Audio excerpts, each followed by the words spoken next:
Well, hey, everybody. Welcome to If These Walls Could Talk.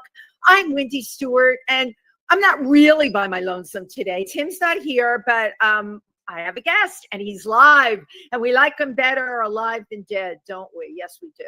So what a week it's been. You know, we're in the fall season. So much going on in New York. For those of you who want to see a really wonderful show that picks up on the club scene in New York, old New York, the gritty New York, and I have a reason for using the word gritty because it'll tie into my guest today. You know, New York from back in the day, from the late 70s, places like the Anvil, the Hellfire Club. Yes, you all remember those places. How about the Vault? Ephraim Gonzalez has a wonderful show at the Soho Project, and you simply must get to see it.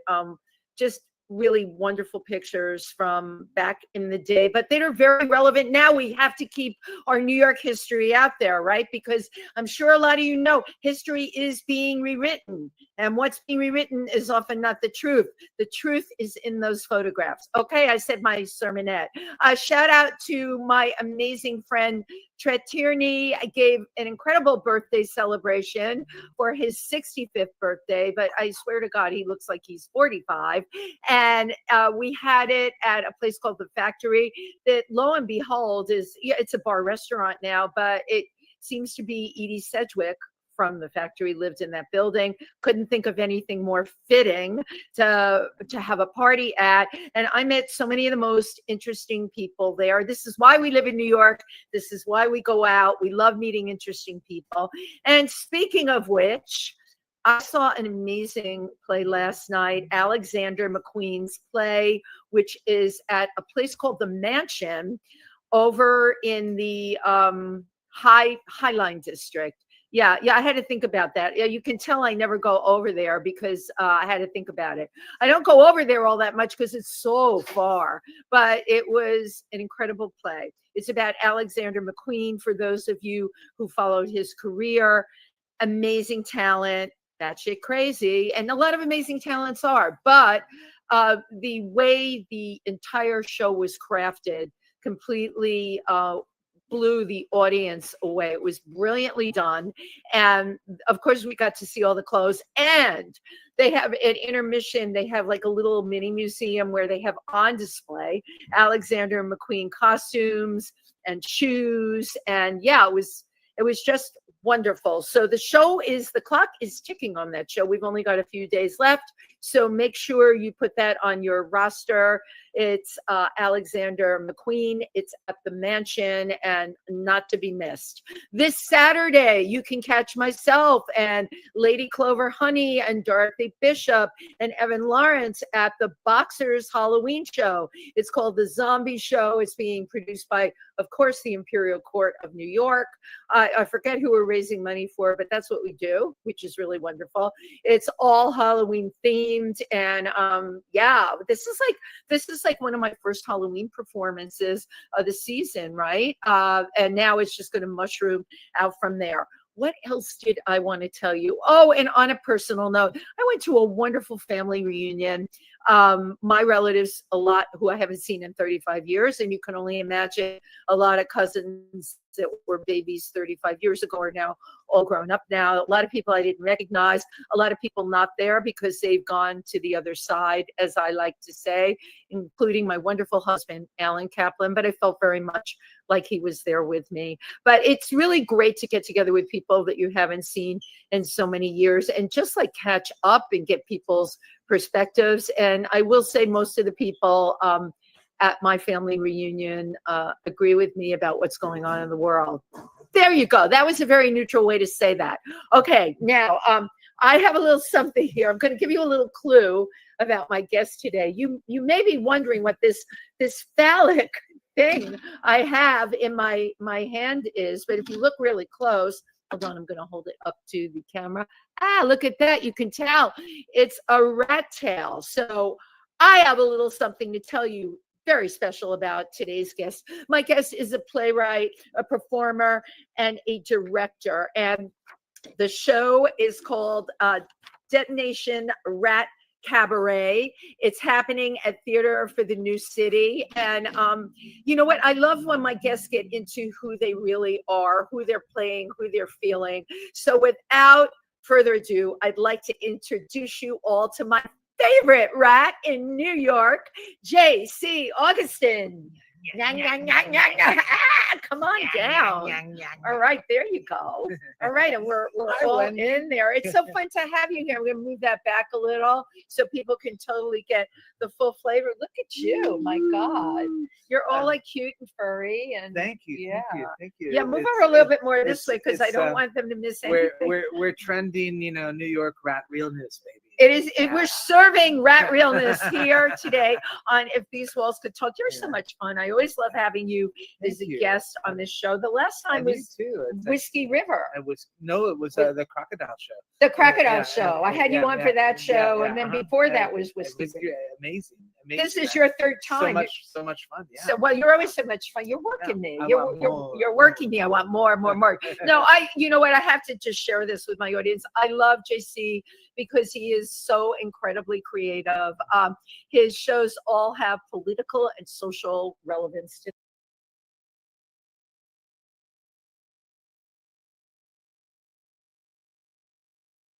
them, and I love that. Plus, they're fun. Yeah.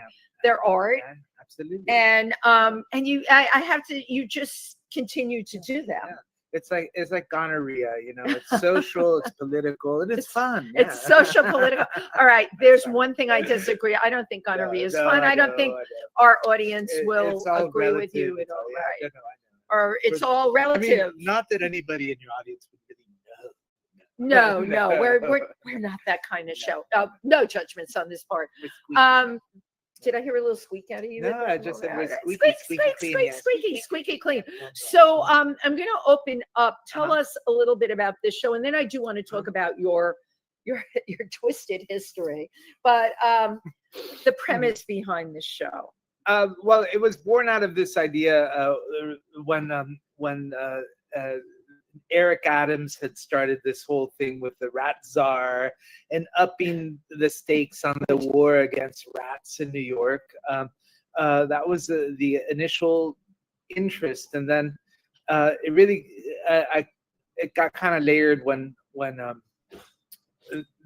the cell phones were exploding in Lebanon. Right. So the detonation of okay, wait. I got it. So you have taken two very complex political thoughts here. I remember the phones detonating in Lebanon. Right. How did you link that into the rat infestation in New York? What is it in your head that made you do that? Well, it might have been all the weed. No, it might have been the weed you were smoking. No. The coffee, definitely the coffee, but no, it's just being in this moment that we're at. It's so confounding in many ways. Yeah. Things are very disturbing, but the world around us goes on, but it's disturbing. Yeah. Oh, but it's not just our world here. It's not just, metaphorically, right? And this is not getting into who's voting for what, but Eric Adams did things that he was a rat. Yeah, and then he was having a war against rats, and you want to say, but you're the rat. Yeah. Well, that's one of the big points in the show that we get to is while if you look at the history of mankind, and there are studies and things that you could find that show that wherever there was man, there were rats, and so it's like rats are always in the shadow of man, but the question becomes as they as they continue to evolve and adapt to different situations, and they're very intelligent, that are caused by man. Right. You know, it's sort of like they're weirdly similar. You know, I talk with scientists. Some very good friends of mine are scientists who work with rats, and you know, I was running my premise behind them, and they were like, yeah, well, yeah, you know, there's a reason why we study them so hard. It's not because we're so. I mean, I look like you look like a rat today, but you know. No, it's not the physical similarity, but the physiological, internal kind of neurological brain thing. They're very so bright. I'm sure your friends told you rats can figure things out. Absolutely, yeah. I have a friend at the Explorers Club who's a scientist. His name is George. I got to remember his last name. You should talk to your friends about him. But what he does is he studies rats. You know, most of us have, and not me, but many people have a negative reaction to rats. I scream like a little girl. I'd say, ah. But for me, I'm going to share this, and I don't care who thinks I'm crazy. It's very mixed. In my neighborhood, I'm in charge of the tree pits in front of my building, and we have now tunnels. And because I'm in charge of the tree pits, I had to make the move to get them to have the extermination company come in. My feelings, I have to be honest, are very mixed about that. If you watch the rats, you can see them thinking. Of course. And now they're, you know, because they are what we call, I hate that word, vermin. They carry disease or whatever. Yeah. But now they're putting poison there. And ultimately, I'm responsible for their demise. Can I just tell you about my dystopian fantasy? Because please. I can always talk dystopian fantasies. Tell me about your fantasy. My fantasy. Wendy. Why are they not inventing something that's a pellet that just keeps them from reproducing? Wouldn't that be a lot smarter? Oh my God! Wow. I said it, Wendy. It's amazing. You know, you just spoiler alert. You know, oh, you're kidding! I haven't seen the plan. It was not even in your PR stuff. So no, but we play with the idea of exactly what you said. Birth control. Pellet. And you said it for me, I didn't know. When I know, but this is something that's really happening. One of the new tactics, and remember last year they had the rat summit. It was like all these rat experts from all the. Well, I crashed it. Kathy Karate, the rat czar. I met her there, and of course she did. She very nice lady. I liked her, but she kicked me out.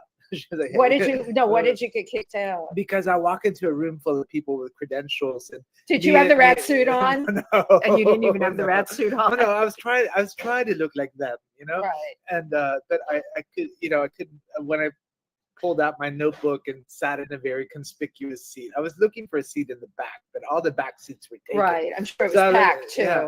But you know, once you walk in, you have to go. You can't not. But why would I'm confused. Why wouldn't they let you stay? Because everybody there was like a top secret thing. They didn't even announce where it was. So how did you find out? Because I know people in the city. I know people and they knew people. Yeah, exactly. So I found out that it was a Pier 57.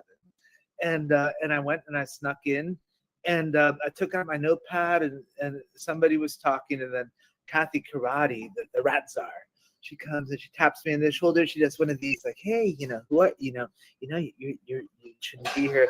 But she very gracefully gave me the right contact. But it was sort of like this top secret thing. But they were talking about birth control for rats. Wow. And that just opened up a can for me, because I said, wow, birth control is just a step away from sex. And, you know, so that like kind of turn fucking, you on? Yeah, absolutely. I was like, yeah, well, absolutely. I didn't expect that to be the answer. No, it just gave me something to write about. You know, right. something that's kind of fun.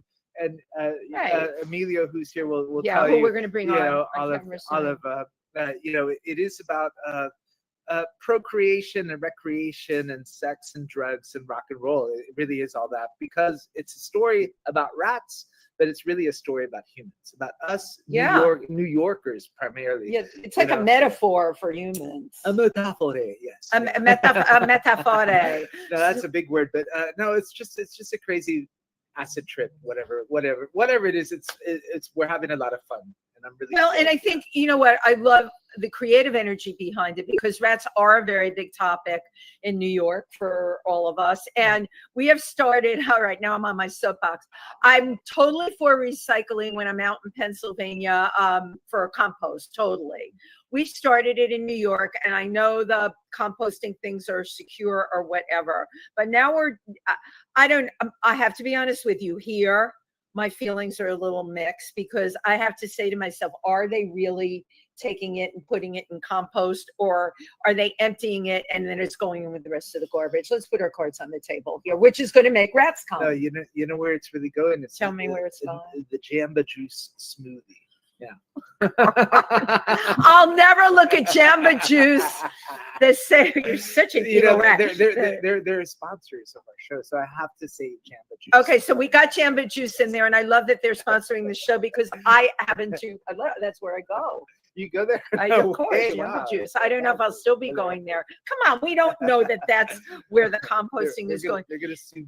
But it is food for thought, pardon the pun, that now we're doing this composting thing. I think the intention is great, but I have to wonder, with all the issues in New York, is it really being composted, or they're just telling us that it is? What do you think? I don't know. I mean, I hope it is, because I know somebody, a guy named Gil Lopez, who was really now we're dropping names. No, he's in Queens, and he runs one of these community kind of farms, and he's really into composting and things, and he was really behind a lot of the citywide efforts. He doesn't work with the city, but he's an advocate for composting, and I know him. And he will straight up guy. Yeah. Okay. He'll compost your pineapple for you. Yeah, absolutely. Yeah. Now, I don't know his relationship to the citywide thing, but if there are people like him working in it, I believe that they should be. I think his intent. I think the intention is real. I guess it's the reality of New Yorkers. I know in my building people are doing it, but I have to wonder. Well, I'll tell you one thing. I do maintenance, meaning I take out the trash. You take out the trash. And I clean the toilets at Theater for the New City. I love it. And we have a compost bin, because everybody has to have one. Well, that's a very cool place. And I'm telling you, I'm the one who has to empty it out. And there are Coke cans, pizza boxes, right? Like people, right? What? I'm thinking, it's everything. These people. Yeah, it's okay. You can let it go. But I hear you. You know what? You're doing the work.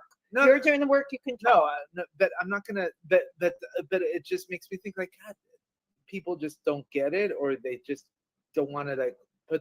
But yeah. So I imagine that those composting bins citywide are full of all kinds of who knows what, styrofoam. All kinds of other stuff that shouldn't be. Yeah. So let's talk about your storyline, right? Can you give us a little synopsis for people that are coming to see the show, which, by the way, I'm putting it up front right here, October 9th through the 26th. We open tomorrow. Wow. Are you getting me tickets for this? Of course. Okay. Yeah, I have to let you know when I can go. Thursday through Sunday, and Thursday through Saturday, with a matinee on Sunday. Exactly. Yes. Yeah. And by the way, we love Theater for the New City. Yeah. Incredible. The work that comes out of there, definite think tank, but the sheer amount of work. They have their Halloween party coming up. Your show your timing is perfect, because it's Halloween, it's rats, and it's stuff like that. It's and also the mayoral election is happening. Right. Sadly, So the rat thing. I'm a supporter. Adams dropped out, but still, the rats are just resigned.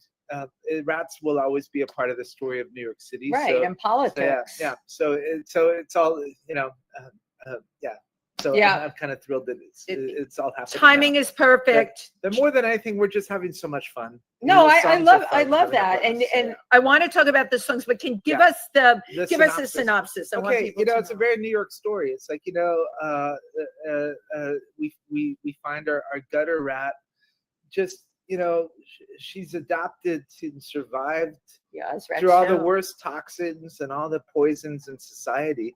And she, she's on a low end, and there is a movement, an organization of rats that I conceived around the time of the Occupy Democrat movement. The Stop Occupy, it. Yeah, there's an Occupy rat movement. No, is there? I didn't know that. Well, in my play we call it the Rat Underground. Underground, but The Rat Underground. it is an organization of rats that are changing. They've evolved enough to know that, you know, they don't have to follow man's footsteps. Right. They can create their own image and PR, and they're not the bad people that we think they are. Well, in your rats, you've made more independent. Yeah. So our gutter rat, her life gets turned around by the Rat Underground, and she becomes a professional. She gets to the top of the rat race. She's a. I'm not kidding. Can I just say at the top of the pack? Yeah. The top of the rat race. She's a top rat. Love you know, it. she climbs to the top, only to be brought down by a new regime and rat extermination, which is birth control. Since we said it, I get it out of the bag. Right. And what happens to her demise? They're great moments of glory and an inspiration that happen. And I think it's kind of funny. I don't want to give away too much. No, you can't give away too much. But no spoilers. But in the shortest way, you'd say it's about the rise and the fall of a New York City rat who's just kind of hustling around, trying to make her way through life, you know, and adapting and exploring and evolving. In the times that we live in. So it's like my story, your story. Everybody's story. It sounds like it's a feel-good kind of story, but it's also a realistic kind of story. So every feel-good kind of story has to have some not so feeling good in it. Yeah, you know, I hope it's not a downer. I don't think it is. Anything with you, come on, look at you. I hope it's not a downer. Is your entire cast? I just want to say, since you say, look at me, I am wearing a very amazing couture by. Can we hold up a furry arm? By our wonderful costume designer Clara Chan. She's made all these rat suits. Let's shout out Clara. Yeah. What is her last name? Chan. Clara Chan. This is great. She's on Instagram. Blue Black. Blue_Black is her. She's amazing and a great artist. She curates art shows and she makes I can't really show you the full body, but they're very. Well, we have the tail. I'm trying to give them a little length on the tail. Very detailed and beautifully stitched. So I feel honored to be working with her, as well as with my other actors and collaborators. The person that I wrote the songs with, Vicente Cayo, he's in Brazil now. He's Brazilian though, right? Yeah. How cool. How did you find him? Well, we did a little 15-minute version of this show last year at Halloween. And I didn't know him then, that he wanted to just jump in. He's like, hey, I play music.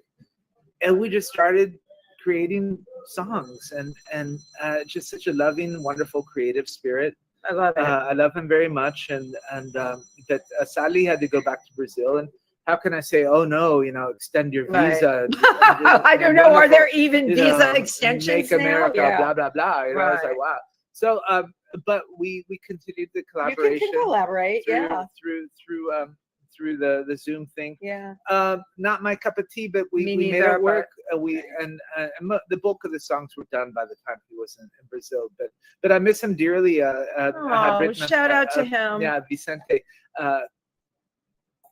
Coelho, Coelho. He wrote the music with me. We wrote them together. Coelho is it said? Coelho. Okay, Coelho. I think it is Coelho. Coelho. Says the girl who mispronounces every name. Oh, yeah. But you get away with it. Well, because I explained. Thank you so much. So, you can call me anything. I love that you have this, element. He's from Brazil. Yeah. And it comes out in the song. Some of the songs. It does. That's what I was going to say. Yeah, that is wonderful. Yeah. How many songs are in this? We wrote 10 songs, and I'm throwing in Josephine Baker. Stop it!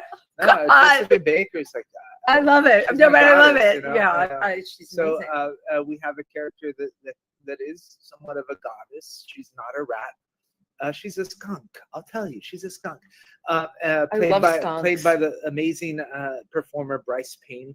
Okay. And if you know Bryce, you know that it's just out of the box crazy. And a beautifully artistic, amazing what Bryce is dressed up like a skunk, right? They're a skunk, and it's just amazing performance. I'm so thrilled. Wow. And Bryce sings 2 songs. One of them is Josephine Baker's song, from the 1930s, and we couldn't even find the music. I went to the public, the Performing Arts Library looking for the music. And they're like, the only place you could get this music is at the Bibliothèque Nationale in Paris.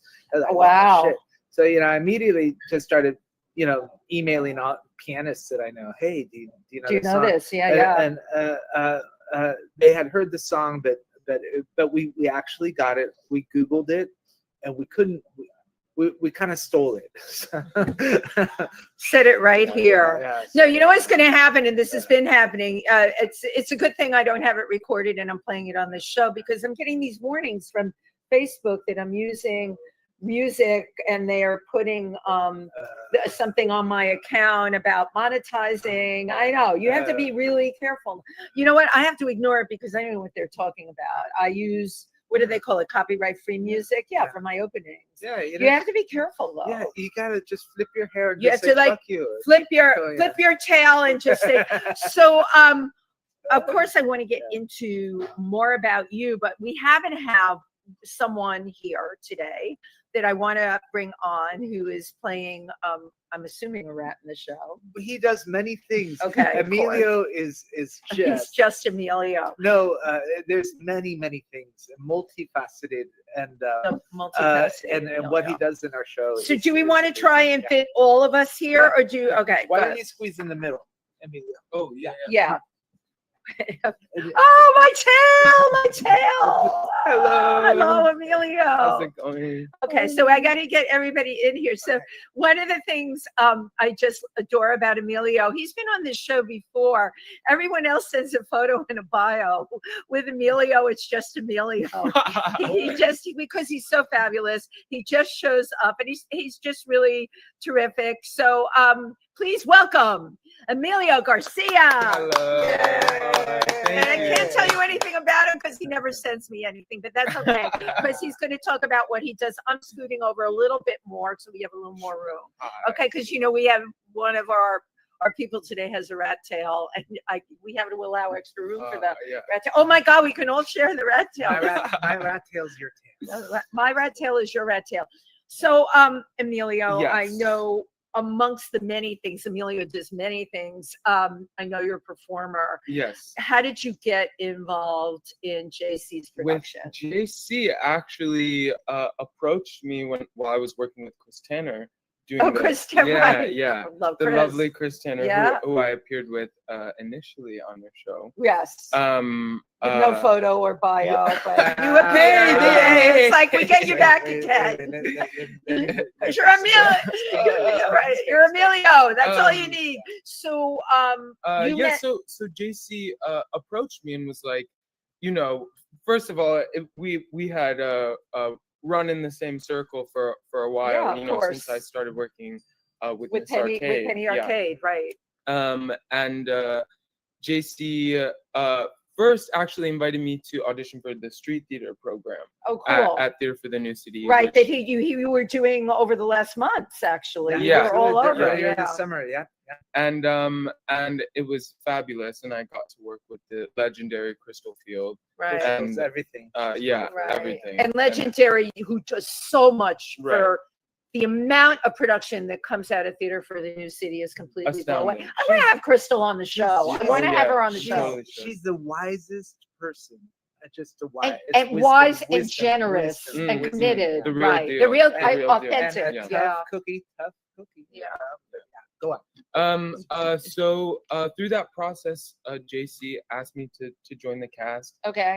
He was like, we had a lot of fun in that show, and everybody was able to, share our skills with each other. So JC was like, hey, I think you would be really cool for this part. So now I'm here. Have I got a part for you? Yeah. So here, so you have a few different parts in the show. Oh yeah. I'm definitely a chameleon, and there's a small ensemble of 3 that we kind of you're transition between interchange parts. Yeah. What's your favorite part that you're playing? You must have one that you like more than anything.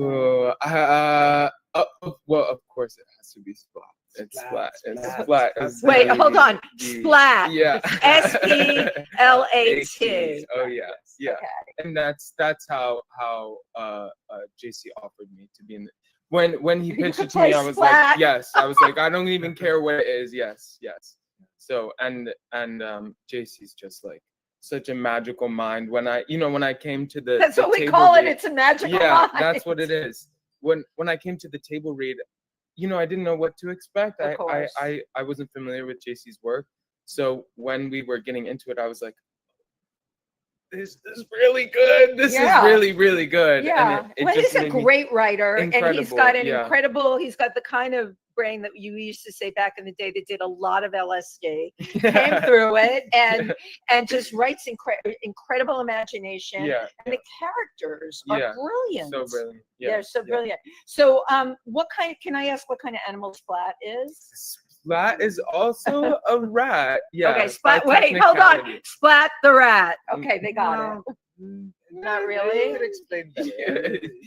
I mean, I don't know how much you want to. Without giving it away, is Splat not just a rat?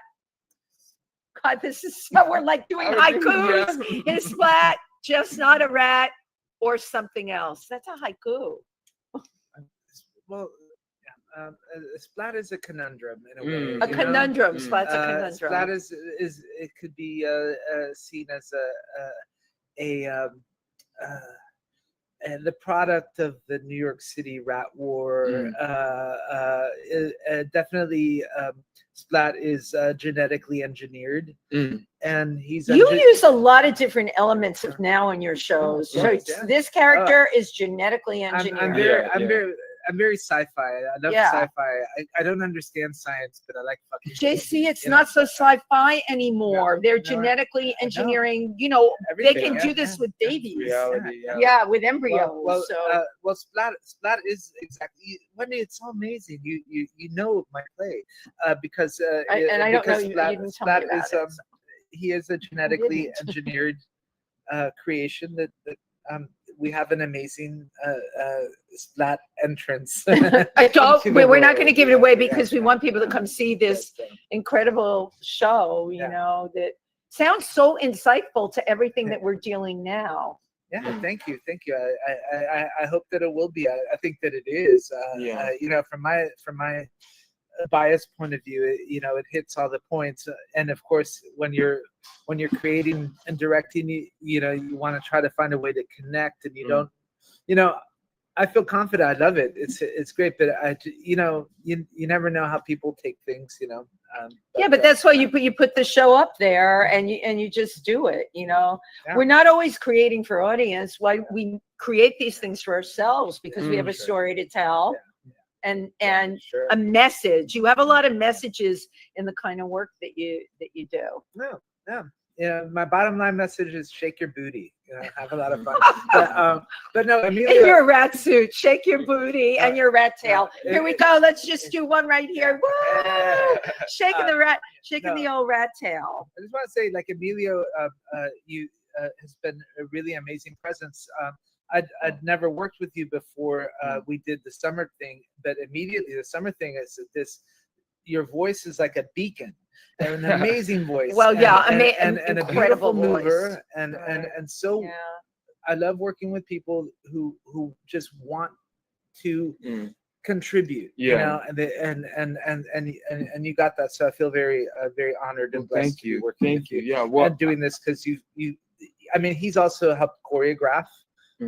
Emilio's Penny is so intuitive. Penny Arcade is so intuitive with people that she meets. And when I met Emilio, I'm like, who is that? He's so cute. She's like, that's my new assistant. And then she was going out of town. She's like, you can hire him for pet sitting too. But I didn't know anything more about you other than you were assisting Penny. But I knew you had to be of a certain kind of mind to be able to do that, right? She's unbelievably creative and brilliant. Well, I must say, like, I owe it to people really giving me the opportunity, But you were what I'm saying, Emilio, none of us would have ever found you. Really. There's too many layers to go through. And there you were, and you started meeting everybody in the scene who totally you know, I looked at you and I'm like, oh, he's got to be doing more than, you know, I knew it. Yeah, and then you pop up at Chris Tanner, the first show, which I missed, the second show, which I was here for. Yes. And I'm like, Jesus Christ, he can sing. He can really sing. And he's a performer on top of everything else. And your sensibility lends itself to this kind of work too. Yeah, very much Like so. John Vaccaro would have loved you. Oh, thank you. Absolutely. Yeah, John Vaccaro would have loved you, but I've only seen you in this kind of work. Personally, I think the sky is going to be the limit for you. There's going to be a lot of, you know, I do comedy mostly. I'm not pigeonholed into it. It speaks to me. It's what I love. I'm not serious. I'm delirious. But in your own career, I really think that, you know, you're going to be breaking down walls and doing incredible things. Thank you. You know? Thank you. And I mean, it's all what I'm constantly reminded of doing this work and working in the world that I do is that this is like the greatest foundation I could have. Oh, for you? Yeah. Yes, because this foundation speaks to you. There are a lot of actors, they would be like, hey, what, you know, right. Like when I first started in this business, I saw Penny Arcade. I had no idea what she was doing. Zero idea what she was doing. And I'm like, oh, that's theater. I remember she was on stage peeling an onion or cutting an onion with no clothes on. And I didn't understand it. It only took like years later to not only get heard of, for me to understand. Charles Bush, when I was in college, everyone's like, you need to see this. I'm like, I don't understand. I don't understand. You understand early on. You are a very wise soul. Why do you think you're such a wise soul? Oh, I don't know. I always say I have granny issues. I've always just been attracted to people older than myself. Right. And I think it's because you're so old yourself. It really is. You get it. Like an old soul. But I'm really interested in cultural exchanges, and I think, you know, the more different you are from somebody, the more you have to offer to each other. Right. And I mean, it can be so mutual, so symbiotic. And I found like a really perfect niche where I can use my skills to benefit other people, and they can, you know, like I owe a lot to Penny Arcade. For absolutely. Taking me under her wing and really putting me forward and promoting me like hell. You know, it has done so much for me. Yeah, she did, and that's a shout out to Penny Arcade. Well, you know, and here we all are. The show's going to open up. What were the challenges, if there were any, for you in this show? For me, I'll get back to you in your rat suit. Now I have Emilio, no photo, no bio. You're JC in the rat suit. Well, that's almost like your lyric. So were there any particular challenges in these roles? You have a few roles that you're playing. Oh, definitely. I mean, that's just, you know, comes along with the work. But I think what the challenge I was posed with that excited me the most was this number that we do with Splat, which is played by multiple actors. And you love it. You love this particular number. It's really wonderful, and it's also it involves a huge physicality, which is one thing to do in a performance yourself, like pure body, but in relation to other actors, you know, with contact with, you know. So this is a choreographed number that we can expect to see. Oh yeah, and one of several, it's very guttural. It's very primal. Gritty. It's very gritty. Again, I haven't seen the show. The number's inspired by the Iggy Pop. You Oh, know, I love it. Wow. Early Iggy Pop and the Stooges. So So yeah, I would say that number has been like the chief challenge, you know, in terms of where I was putting my energy and how. Well, because you're working with other people in a choreographed number. You really have to work off of other sensibilities. Very much so. And you know, it's no like partner waltz. Like it is a twisting sort of it's congealed. And to take on these qualities as a whole, you know, we're like an amoeba. So I love that, and that's how I saw it. You become, and you can tell me if I'm right, one organism. Absolutely. Okay, Yeah, that's how I saw it. yeah. And again, I don't know anything about this show. I'm just going. It's what a mass is. Splat is a mass of particles unformed. You know, that's so why you know, splat is splat. got all the ingredients, but they're not quite together. But I really part of it's been one of my favorite things to see is how you and Sam and Mia, Samuel and Mia, are the other parts of the triad, and to see these people just congeal. You guys are congealed. You guys are wonderful, and you guys are doing more than just splat. Your sanitation workers and your rats, but you're really sexy rats. They're really helping. They're really, you guys are sort of like the holding up the house in a way. It's very nice, and you guys are so generous. It's really wonderful. Yeah. Well, I think from everything I'm getting from this in a show like this, the cast really has to have the same chemistry to be able to sense each other and work with each other in such a way. You can't. I've done productions where there's always one or two that go against the go against the grain, and you're like rolling your eyes, and you're like, oh dear God. Well, I mean, it's not that hasn't happened. Right. We all got to work with it. We all have to go to the process to get to where we are. Right. And thankfully, I think we're in a really good spot of that process. Yeah, there were some heartbreaking. I mean, I've talked with other directors about the process, and there's always a level of the word that these two other very great directors that I've spoken to, just casually, they bring up the word pain, which is like, you know, you go through periods of pain. What's growing pains? Growing pains. It's like fucking pain. but you know, you stick in it and you adapt. You grow and you keep your vision and you work with the people that want to work. And make it happen, and it's so inspired. Like to be on this end of it is wonderful. But thankfully, this process, the pain has been minimal. I mean, not that it wasn't. You know, I lost somebody that I really cared for, and I wanted in the part. But you know, it was painful to lose. But that happens, and any one of us who do this know what I'm talking about. Yeah, exactly. And you know, it's not about ego. It's about keeping the work going, you know. And that I learned from Crystal. Crystal tells that to me all the time. Right. So, that, you know what, I'm gonna jump on that as an actor. Sure. It's not about the ego, it's keeping the work going, but a lot of people in this industry don't realize how much their ego gets in the way. Sure. You do a certain kind of thing, and what happens over at Theater for the New City, there's such incredible new work developed over there. It really does have to be about the work, because I think that there really isn't room for an ego. There's no room for a big ego over there. It is about the production. I've seen so many fantastic things produced there, you know, and it is very grassroots in a lot of ways. Things have rough edges that work for them. When you start to get into big productions that there's a ton of money behind, then you're dealing with ego, and a lot of times the production will suffer. And it's very hard for all the talent in it. And you shook your head because obviously you've experienced that already. Well, you know, I'll take the money, but you could keep the ego. JC's having shirts made up that say that.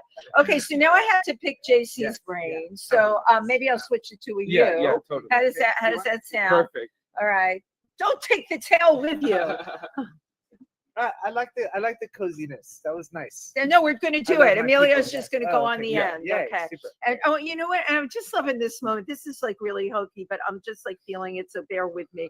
I'm going to take a picture really quick of all of us on there right now, right in the middle of the show. Yeah. I love it. Okay. So moving right along. I saw Whiskey River. I absolutely loved it. How did you become the playwright and performer that you are? I don't know. I don't know. I really don't know.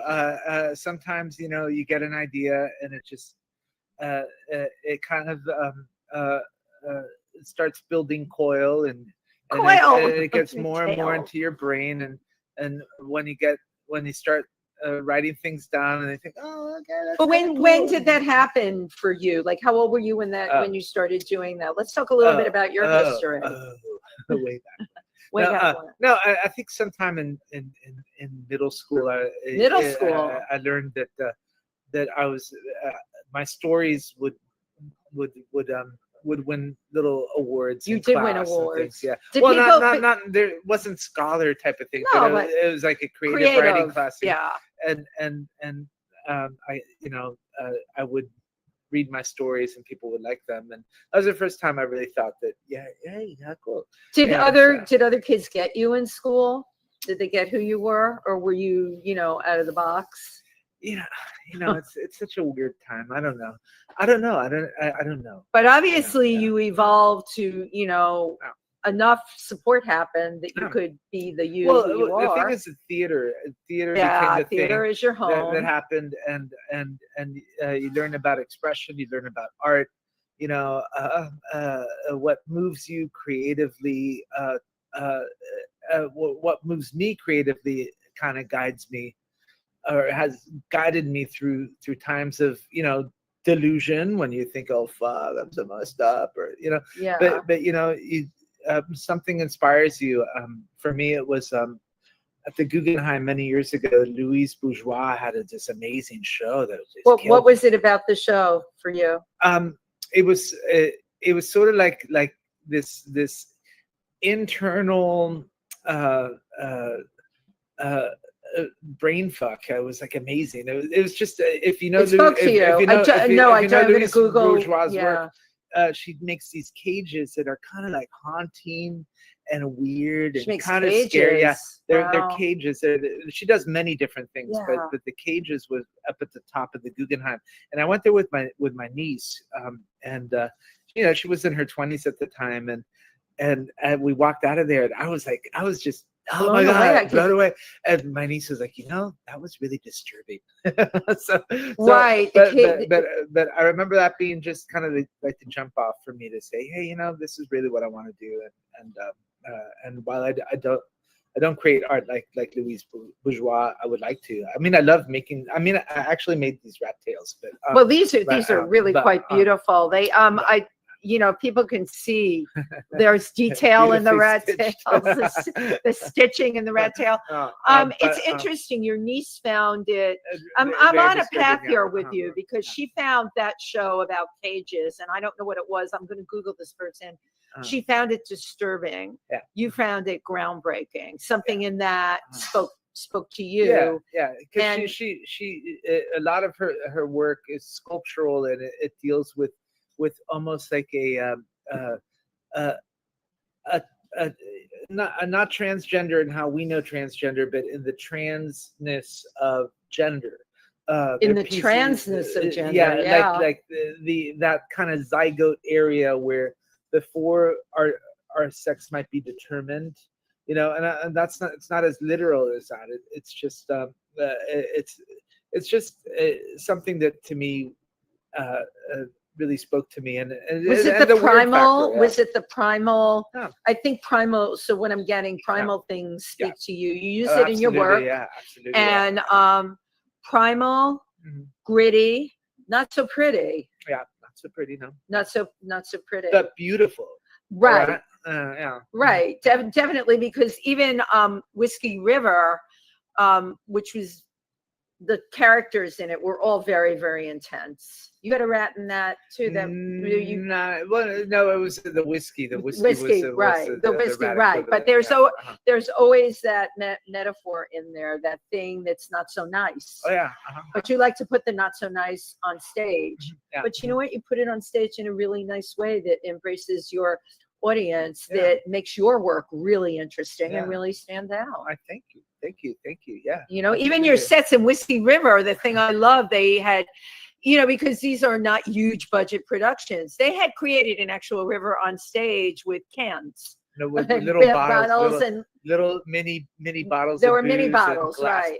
There were glass bottles, like what you'd find in the recycling. That's where the cans came from. And I thought, how clever, because it was an actual river. Thank you. And it was used metaphorically in the show. It was that, yeah. I love building the world, and you'll see in this show that we transformed the place. I love that. We just had our load in. We had a little tech thing last night. We'll do our dress rehearsal tonight. But the dress rehearsal's happening right now. No, but we're transforming the theater. My aim is, so when you walk into that theater space and people have walked in there before and you always recognize it, I want to take it to another level, to where it's like, oh my God, look at this space. It's really different. And I really enjoy doing that. I did that with Whiskey River, especially, and also with Crocodile's Lair. Yeah, Crocodile's Lair is another one. Really cool things with the space, and I like to just transform the space and warp the time a little bit, Well, that I love that cabaret space. I did a show there called Glory, Glory, Hallelujah many years ago. That space is particularly a great black box space because of the depth of it. You have depth you can work with there, and and that's why it's called Detonation at Cabaret. They offered us a bigger space, but it's probably perfect. But I wanted this one because it is an actual cabaret. Right. It is called cabaret, so let's do the cabaret in the cabaret. But it's also this intimate setting, which I think that the heart of cabaret is really a performance is connecting with the audience, connecting with who's there, rather than living in the world of our town or whatever, creating a world with like that's really funny. The musical, I don't know, what is it, Auntie Mame, you're in another world. No, this is connecting. We're breaking the fourth wall, and we are these wacky, weird characters, but they're just like you. We are you. Just like me, I'm a wacky, weird character. Did you just call me a wacky, weird character because I have a rat tail around my neck? We are having some special guests to be our opening act, and because we have a little opening act. You do? Yeah. See, I didn't know anything about that. Well, I'm telling you now. I'm telling you now. If you want to come and be a special guest and do a little set for us, I would love to. People would take their seat. Be good. Do you want to? Would you like to write a rat piece for me? I'd like to do something that was apropos. I want to write a piece for you and Tim. Oh, that would be great. I don't know what kind of animal that would be for you guys. But well, I'm a rabbit. Everybody knows. I live with rabbits. Everyone knows. I am. Yeah, I did. No, lactomorphs. They're lactomorphs. Rabbits don't like being called. They're not. They're actually lactomorphs. What's the lacto milk?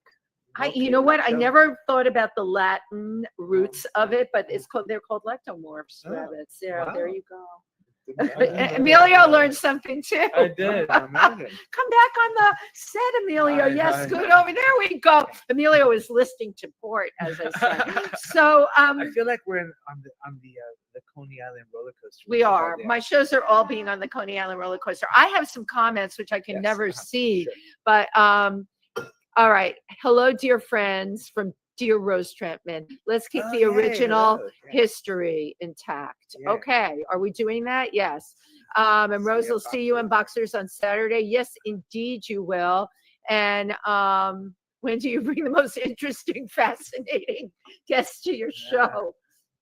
I sure do, don't I? Thank you, Rose. Thank you, Rose. And Rose, of course, is a friend and is interesting and fascinating. And Emilio, you have met Rose at many things. Here we have Luis Alex Smith. Tell me who that is? All right. Well, Luis, all comments are great. And hola. You have to show off that you speak Spanish fluently to make me look bad. Oh, no. I'm just joking. I'm just going, hola, Luis. I screwed it up already. Darling, you always look great. Okay, thank you so much. You know what to say. And of course, our wonderful producer, Cameron Cole, who his film is now in a number of film festivals, which is really exciting. You can find out more about Cameron Cole on social media. Cameron wrote, just going to say it, Emilio is adorable. Everybody says Emilio is adorable, which is why he doesn't need a photo or a bio, because all he needs to do is show up. right? He's adorable and he can do the work and he shows up. We need to like get these preconceived notions of what you need to be in this industry. Right. Although when I was putting the PR together for this show, I needed a headshot from JC, and everything he sent me, he was in a rat costume. I'm like, I have to send this to my publicist. But we did pick the best rat costume one that you had, because you wear the rat costume. Well, Wendy, it's not a costume. No, it's who you are. No, but you're not. There are people, I have to say, because we're talking about rats today, there are people that are definitely rat-like, and you guys know what I'm saying. I meet people, and they'll be talking to me, and there's something about them I find mistrustful, a little devious, the way their eyes are, the way their eyes move, that again, I'm intuitive, it's a little rat-like, and I make a mental note. I mean, I think I don't know, but why is the connotation for rats mistrustful and devious? Because that's a connotation that our culture put on them. So you know what? We have not talked about like the history. I've got people on my show that we go back hundreds of years, and I don't know what rats were like in the Roman Empire. They had to exist. What do we know? What do we know about them then? I think I mean, I have a limited knowledge of rat history, but I do know that they like JC formerly mentioned have existed wherever throughout history. And pretty much the same way they exist today. I mean, they're clearly exposed to very different things. Right, but I wonder if they were so negative here in New York, rats and the dirty and disease. Yes. What can you share about rats? Rats come from Norway. Right. Rats come from Norway. Right. It all started in that Norway. Song, I once loved a rat, or it's Norwegian rat, isn't Norwegian it? I wood? loved a rat, or shall I say, Norwegian rat. he once loved No, Norwegian rat. No, but they're Norway rats. But the Norwegian, the Rattus norvegicus is a big part of our show. And that is, by the way, the largest rat. I want to share that with people. Well, they're the ones that thrive all over the world. But we get into the Norwegian creation myth, and which does include, if you tweak it a little bit, rats. See, I didn't know this. And the cosmic tree of life, and this is deep for real. There's a Norwegian Nordic mythology. Is it connected to Vikings? It might be. Absolutely, wow. Yeah. So I'm putting that in Chat GPT when I go home. But you'll see. We get into it in our show. We address it. You do. Yeah, absolutely. I love that, because that's a piece of history. Now it's a good question of how they got to Rome, but I don't. I can answer that. Tell me. They came on a ship.